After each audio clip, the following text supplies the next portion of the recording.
네, 안녕하십니까. 2022년 2월 13일 감남선 기도운동 제323차 기도회 다같이 묵도하심으로 기도회 시작하겠습니다. 오늘 이 시간에는 홍명관 목사님께서 하늘의 기도를 증거해 주시겠습니다. 네, 사랑하는 감남산 기도인 가정 여러분, 그동안도 하나님의 은혜 가운데 평강하셨습니까?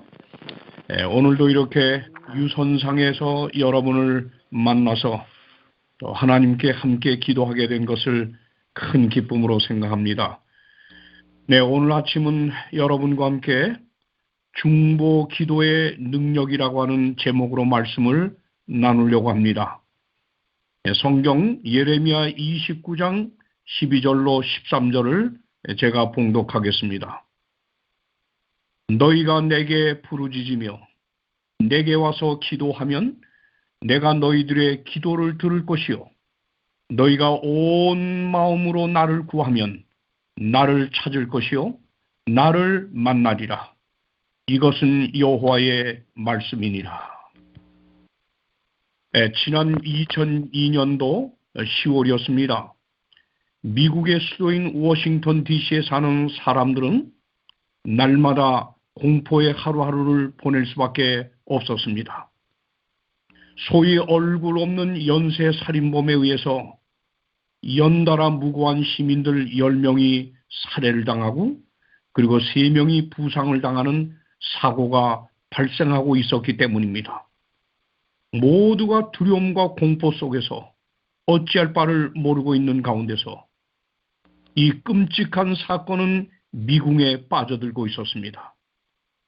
그때 이 미궁에 빠진 문제를 해결하기 위해서 이 그리스도인들로 구성된 트럭 운전사들이 연합 중보 기도회를 열었습니다. 많은 트럭 운전사들, 이 그리스도인들이 연합 중보 기도회에 모이게 되었습니다. 그들은 더 이상 무고한 생명이 희생당하지 않아야 한다는 그 아픈 마음을 갖고 사명감을 갖고 그들은 예레미야 29장 13절을 기억하며 하나님께 탄원했습니다. 너희가 전심으로 나를 찾고 찾으면 나를 만나리라. 그들은 온 마음을 다해 연합하여 중보기도를 올리게 되었는데 그런데 그들의 전심으로 드린 중보의 기도가 있은 그 다음 날이었습니다. 기도회에 참석했던 한 트럭 운전사 란 렌츠라고 하는 한 성도가요. 고속도로 휴게소에서 바로 경찰로부터 신고된 그 자동차, 범인의 자동차를 발견하게 되었습니다. 즉시 경찰에 신고하게 되었고 그 신고를 받고 15분 만에 출동한 경찰에 의해서 드디어 범인은 체포되었고 그 끔찍한 살인극은 한 달 만에 막을 내리게 되었습니다. 그때 신문 기자로부터 그의 소감을 묻는 기자들에게 이 렌츠 씨의 대답은 매우 단순하였습니다. 우리는 이 일의 조속한 해결을 위해 하나님께 전심으로 중보기도를 했습니다. 그리고 우리는 하나님께서 그분의 뜻을 이루실 것을 확신했습니다. 그렇습니다. 그 트럭 크리스찬 운전사는 그들에게 있어서 연합 중보 기도야말로 그리스도인 사역의 최우선적 방법이었던 것입니다. 그들에게 있어서 중보 기도는 문제 해결의 열쇠였습니다.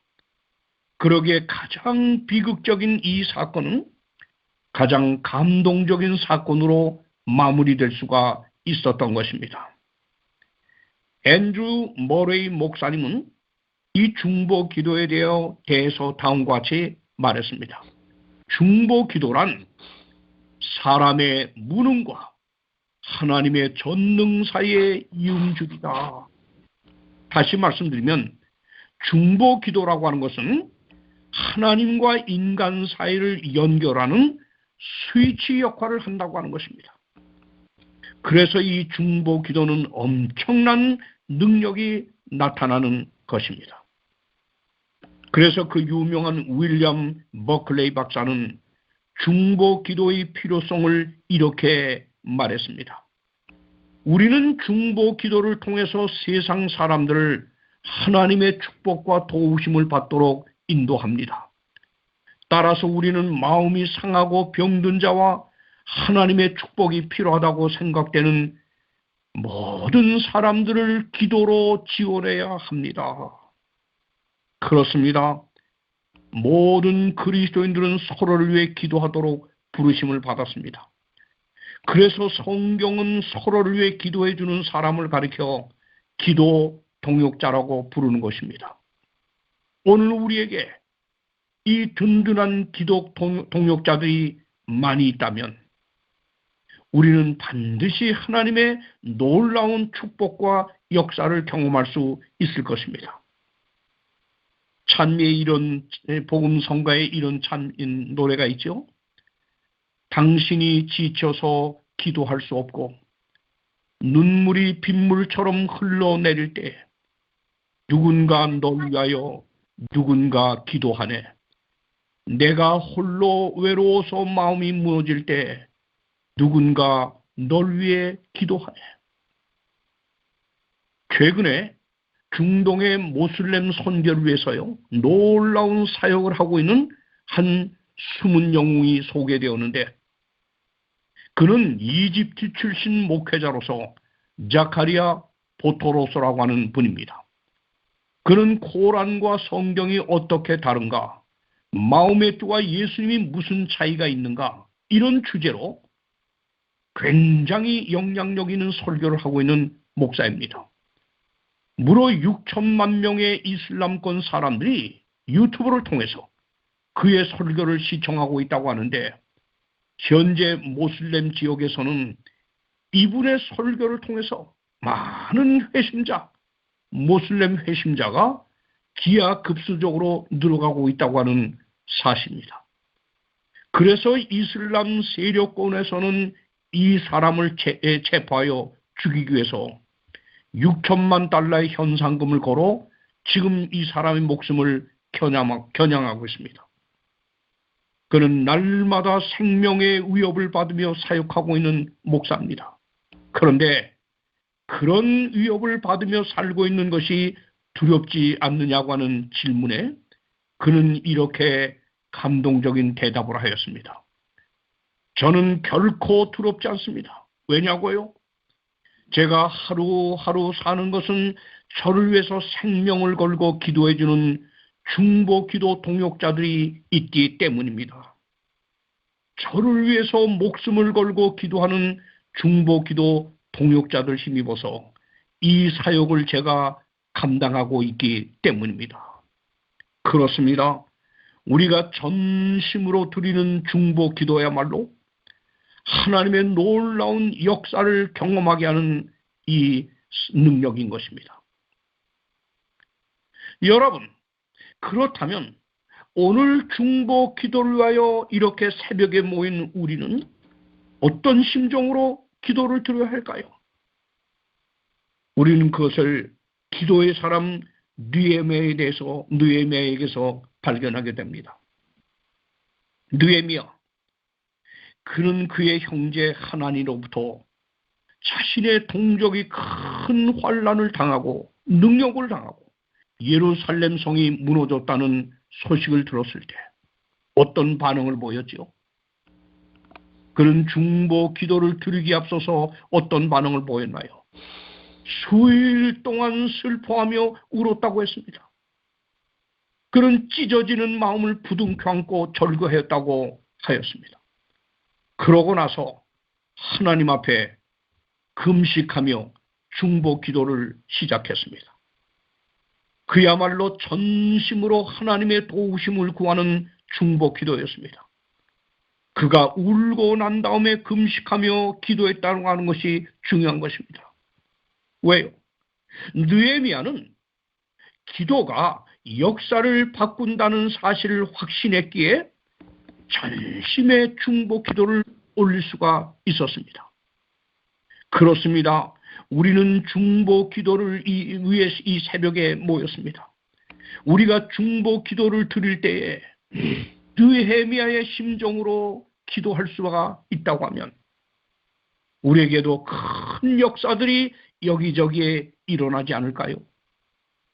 그는 그의 동족이 큰 환란을 당하고 예루살렘 성이 무너졌다는 소식을 들었을 때 먼저 수일 동안 슬퍼하며 울었다고 했습니다.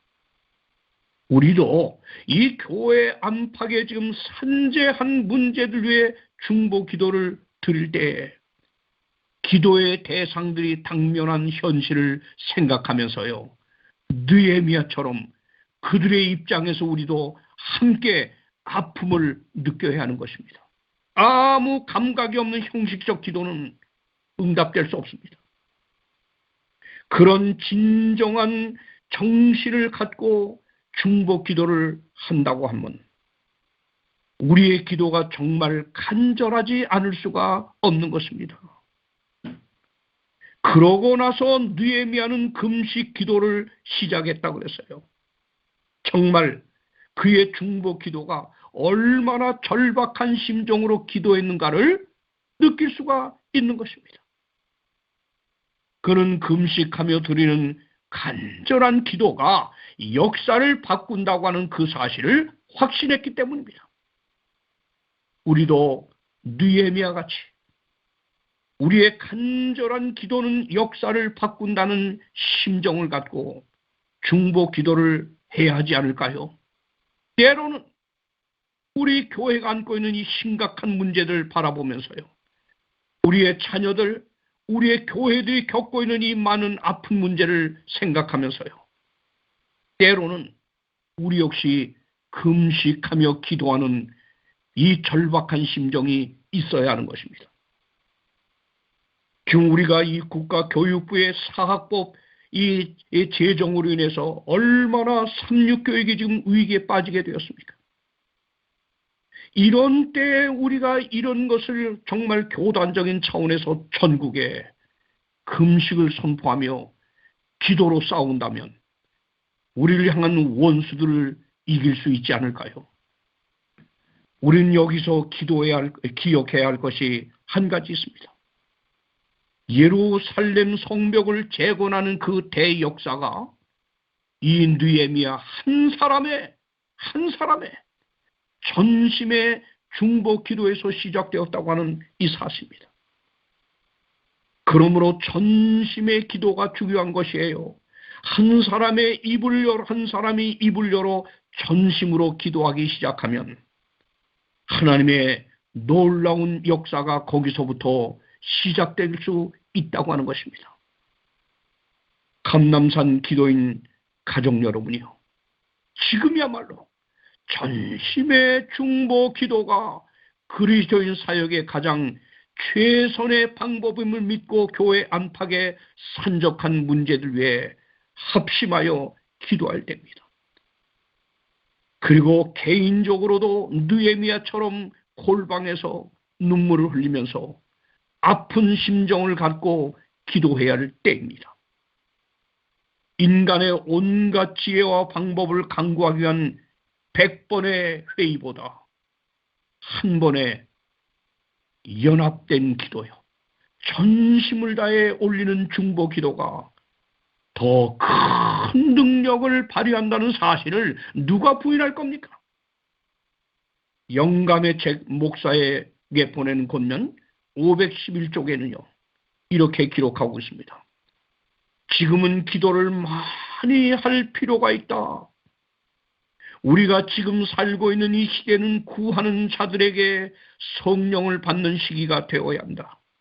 하나님의 축복을 구하라. 지금은 더욱 열성적인 헌신을 할 때이다. 주께서는 우리가 그에게 열렬히 간구하기를 기대하신다. 사랑하는 감남산 기도인 가족 여러분, 지금이야말로 우리의 전심을 다한 중보 기도가 필요되는 때입니다. 오늘도 우리 감남산 기도인 가족들은 우리 주위의 산적한 문제들 위해 하나님의 도움의 손길을 구하고자 이 새벽에 중보 기도회로 모였습니다. 이제 우리가 합심하여 올리는 전심의 기도는 하늘 보좌로 상달될 것이며 하나님께서는 그 기도에 필히 응답하실 것을 믿습니다. 하나님의 축복을 이날도 구합시다. 전심으로 구합시다. 그리고 더욱 열성적인 헌신으로 살아갑시다. 하나님의 놀라운 역사가 이 아침 감남산 기도인 가족들이 연합하여 드리는 이 기도에 임하기를 간절히 바라면서 말씀을 마칩니다. 감사합니다. 하늘에 계시는 하나님 아버지, 이날 새벽에도 하나님의 자녀된 특권을 갖고 우리가 합심하여 중보 기도를 올리게 해주셔서 정말 감사합니다. 이 아침 우리 앞에 놓인 산적한 문제들 놓고 저희가 올린 기도는 하나님께 상달되고 하나님께서 원하시는 선하신 뜻대로 이끄시고 응답하여 주실 줄 믿습니다. 오 하나님 아버지여, 우리가 중보 기도를 올리는 기도자, 기도 동역자로서 느헤미야 같은 심정을 꼭 갖고 기도하게 하시옵소서. 우리가 기도하는 그 기도의 대상들, 그 문제들을 바라보며 우리도 슬퍼하며 아픔을 갖게 하여 주시옵고 그 아픈 심정을 갖고 간절한 마음으로 금식하는 심정으로 기도할 수 있게 하여 주시옵소서. 분명 하나님께는 능치 못할 일이 없음을 저희는 믿습니다. 그 드린 기도가 어떤 모양으로 응답되든 그것은 하나님의 뜻임을 믿고 끊임없이 기도하고 나아가는 기도의 용사들이 되게 해 주시옵소서. 오늘 이 기도에 참여한 모든 감남산 기도인 동역자들 한 분 한 분을 기억하시옵고 이들이 드리는 기도를 통하여 하나님과 더욱 가까워지며 하나님의 역사를 경험하며 그리고 교회의 복을 경험할 수 있게 하여 주시옵소서. 우리 각자의 영적인 삶에도 하나님의 놀라운 은혜를 경험하는 이 하루 되게 해 주시옵소서. 예수님의 이름으로 기도하옵나이다. 아멘.